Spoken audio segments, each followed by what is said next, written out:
తాబేలు నిజానికి ప్రతి ఇంటిలో ఉండాలి. మనకి ఇప్పటికీ దేవాలయాల్లో తాబేళ్ళు ఉంచుతారు. ప్రతి దేవాలయంలో తాబేలు ఉంటుంది. పూర్వం ప్రతి నూతిలో ఒక తాబేలు నుంచేవారు. ఎందుకు తాబేటి ఉంచుతారో తెలుసా? తాబేటి యొక్క దర్శనము మంగళ దర్శనం.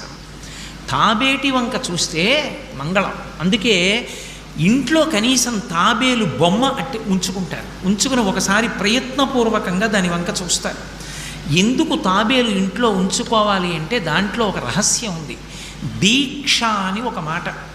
దీక్ష అన్న మాట దేనికి అన్వయం అవుతుంది అంటే యజ్ఞానికి అన్వయం అవుతుంది. యజ్ఞం చేసేటటువంటి వాడు దీక్ష స్వీకరిస్తాడు. దీక్షా స్వీకారం చేశాడు అంటే ఇంటి లోపలికి మళ్ళీ వెళ్ళరు.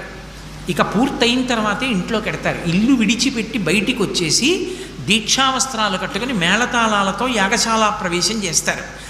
ఇక ఎప్పుడు మళ్ళీ ఇంటికి వెళ్ళడం? ఆ యాగం అంతా